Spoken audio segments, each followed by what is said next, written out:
constituée, Monsieur le Président du tribunal de grande instance de Libourne, Mesdames, Messieurs les responsables d'associations, Mesdames, Messieurs. Donc, comme je vous le disais, Florent m'a proposé d'intervenir lors de cette cérémonie et je le remercie sincèrement. C'est pour moi donc une première, d'abord d'être élue suppléante d'un député, et quel député, et ensuite avoir l'honneur à ce titre-là donc de présenter mes vœux publiquement. Je vais donc courageuse, une année ambitieuse, une année solidaire, tournée vers l'avenir et pleine d'optimisme, pour notre circonscription et pour ses habitants, où la démocratie s'est largement exprimée. Je ne peux que souhaiter que cette démocratie soit respectée et que les grandes réformes sociétales et environnementales voulues voient le jour. Merci pour votre écoute et encore mes meilleurs vœux de santé et de bonheur à vous tous, et en particulier à Florent. Merci.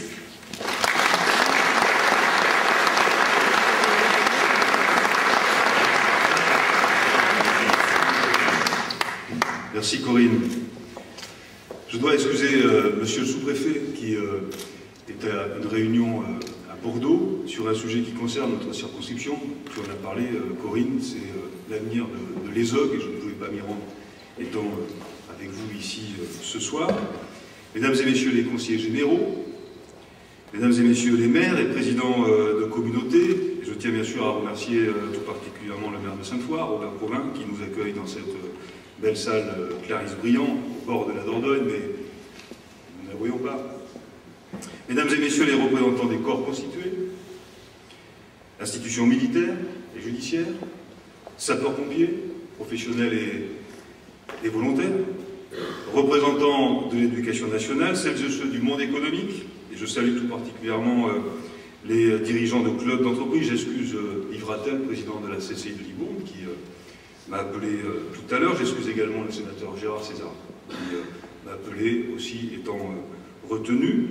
Mesdames et messieurs les représentants du monde syndical, culturel, sportif, social, mesdames et messieurs qui représentaient les associations, et puis mesdames et messieurs les directeurs, les agents des services communaux, intercommunaux, et je terminerai bien sûr par dire mesdames et messieurs tout court. Alors, je ne saurais débuter ces vœux sans évoquer bien sûr le contexte de gravité qui est le nôtre, puisque notre pays est engagé au Mali depuis maintenant 10 jours. Quelques mots simplement, parce que c'est un moment important pour notre pays, et au-delà de notre pays.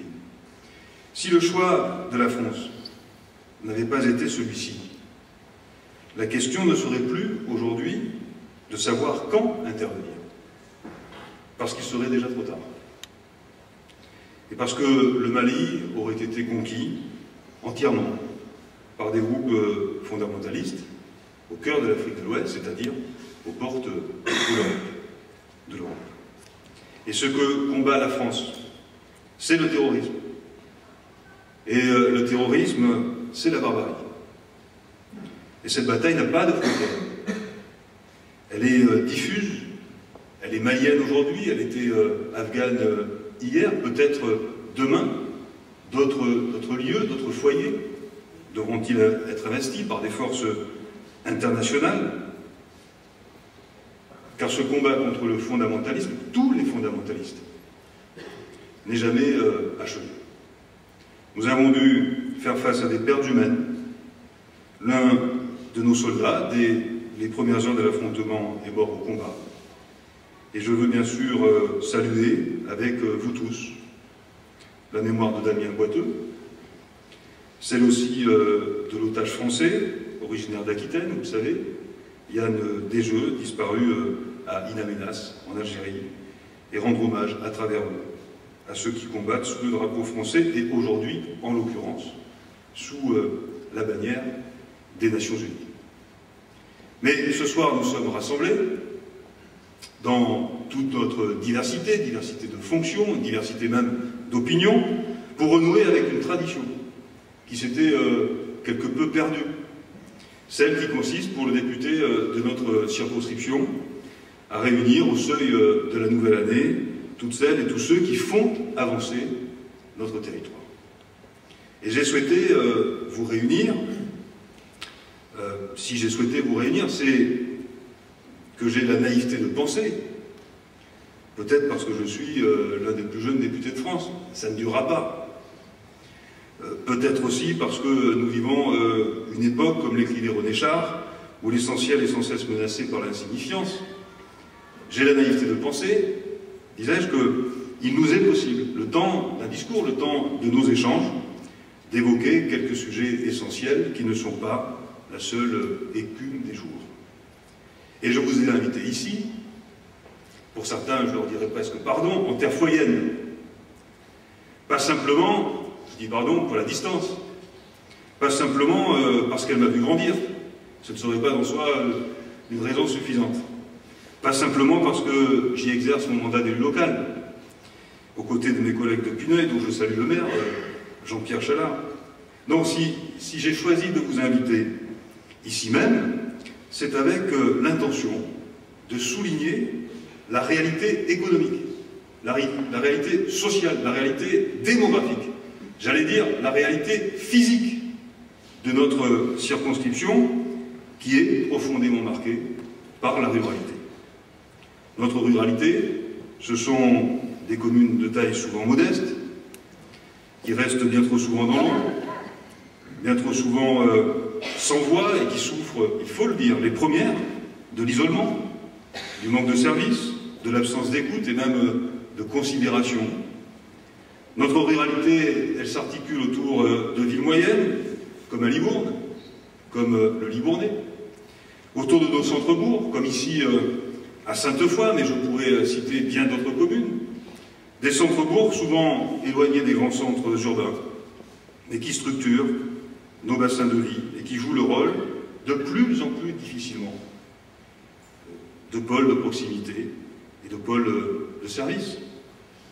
Et partout, dans notre territoire, et bien au-delà, nos centres-bourgs sont fragilisés.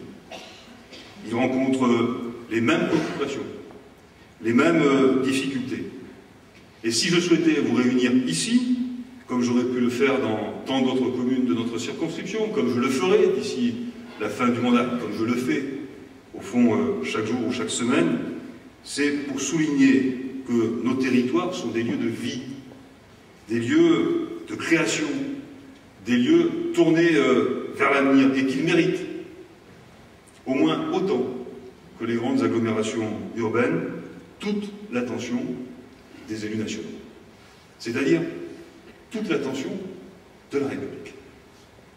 Notre territoire est riche, de son patrimoine, de son histoire, de sa diversité, de ses vignobles, traversés de 2 rivières, traversés de tant de savoir-faire. Je vous rappelle qu'il va du Fronçadet, d'Ascq, à Saint-Alix-Nazaire, en passant par Castillon, par le Branay, par le Lussaquet, et tant de 104 communes pour 100 000 habitants, et nous avons la chance d'y vivre.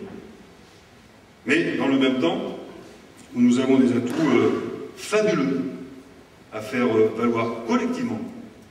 Nous ne sommes en rien épargnés par la crise qui frappe notre pays.